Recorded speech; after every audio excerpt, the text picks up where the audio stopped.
జనంగొంతకు స్వాగతం. నేను మీ అనిల్ దేశాయ్. మా కంటెంట్ కనుక నచ్చినట్లయితే లైక్ చేయండి, షేర్ చేయండి. అదేవిధంగా బంధుమిత్రులందరికీ కూడా మా జనంగొంతను చూపించండి.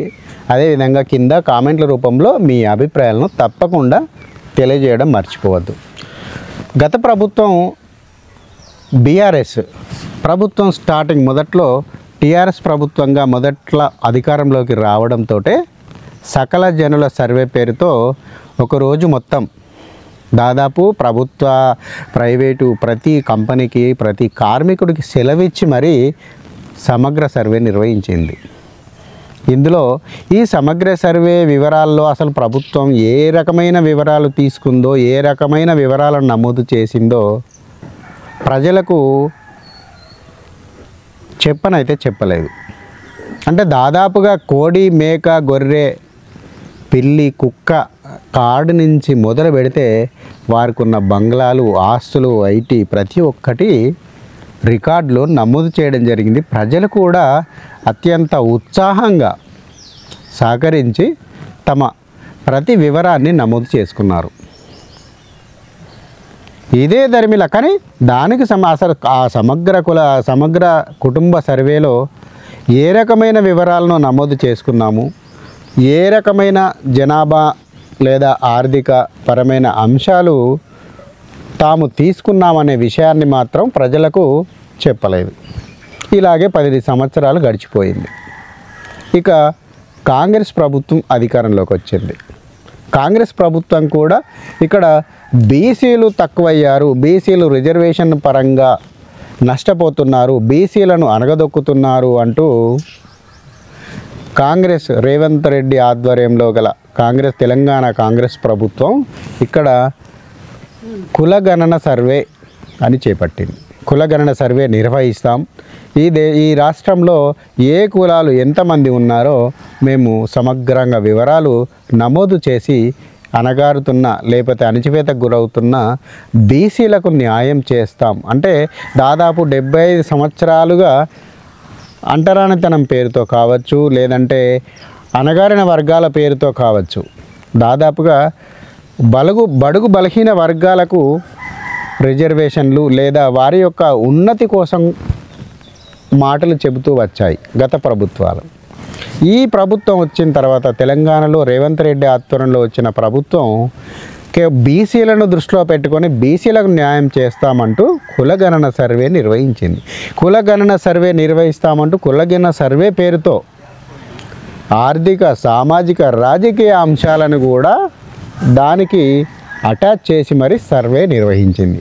అంటే చెప్పింది కులగణన సర్వే, కానీ దీనికి అటాచ్ చేసింది రాజకీయ, ఆర్థిక, సామాజిక వివరాలను కూడా జోడించి మిగతా వివరాలు అంటే కులగణనలో బీసీల ప్రాధాన్యత అంశం తీసుకున్నప్పటికీ కూడా ఇటు బడుగు బలహీన వర్గాలైన ఎస్సీ, ఎస్టీల సామాజిక వివరాలు, మైనారిటీ, ముస్లిం మైనారిటీ వివరాలు, అదేవిధంగా అగ్రవర్ణాలకు సంబంధించిన వేలమ, క్రిస్టియన్, వేలమ, బ్రాహ్మణ, రెడ్డి, రావు, ఇలాంటి కమ్మ, ఇలాంటి కులకు సంబంధించిన రాజకీయ, ఆర్థిక వివరాలను కూడా నమోదు చేయించడం జరిగింది వచ్చిన సిబ్బంది.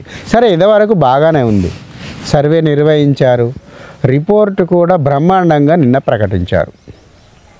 కానీ ఇందులో ఈ రిపోర్ట్లో ఆధారంగా మనం చూస్తున్నట్లయితే అంటే ప్రభుత్వం ప్రకటించిన రిపోర్ట్లు కనుక మనం చూస్తున్నట్లయితే ఒక్క విషయం మనకు క్వశ్చన్ మార్క్గా కనబడుతోంది.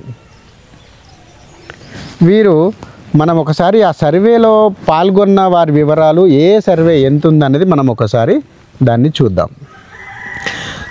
తెలంగాణ కులగణన సర్వేలో పాల్గొన్న జనాభా దాదాపు 3.54 కోట్లు అంటే 96.9% ఈ కులగణన సర్వేలో పాల్గొన్నారు, తమ వివరాలు ఇచ్చారు.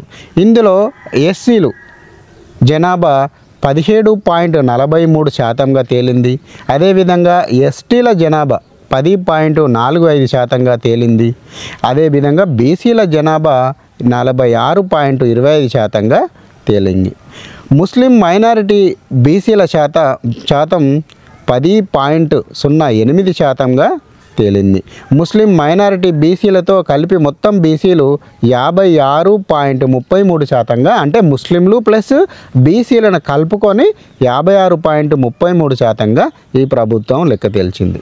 ఇందులో ముస్లిం మైనారిటీ ఓసీలు 2.48%, ముస్లిం మైనారిటీ అణగారిన వర్గాలు 12.56%, ఇందులో ఓసీల జనాభా 15.79%గా మొత్తము లెక్కలు తీసుకురావడం జరిగింది.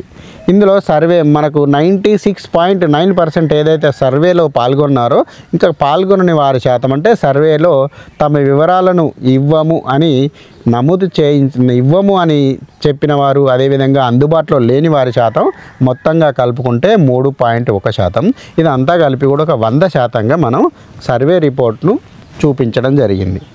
ఇందులో ముస్లింలు, బీసీలు, రెడ్డిలు, రావులు, కమ్మలు, కాపులు, ఎస్సీలు, మన ఎస్టీలు వీళ్ళందరూ వచ్చారు. మరి క్రిస్టియన్లు ఎక్కడికి పోయారు అంటే ఈ రాష్ట్రంలో క్రిస్టియన్లు లేరా? ఒకవైపు కల్వరి సతీష్ నేను నెలకు 3.5 లక్షల మందిని మతం మారుస్తున్నానంటూ తను చెప్తున్నాడు. నిన్నగాక మొన్నటి వరకు కూడా హెబ్రోన్ చర్చి దాదాపు 10,000 శాఖలతో తాము ఎన్ని లక్షల మందిలో దాదాపు కోట్లాది మందిని మతం మార్చి ఇక్కడ మేము దాదాపు హైదరాబాద్ నగరంలోనే 300కు పైగా హెబ్రోన్ చర్చ్ బ్రాంచులు ఉన్నాయి. అంటే తెలంగాణ, ఏపీలో కలిపి దాదాపు 8,000కు పైగా బ్రాంచ్లను నిర్వహిస్తోంది.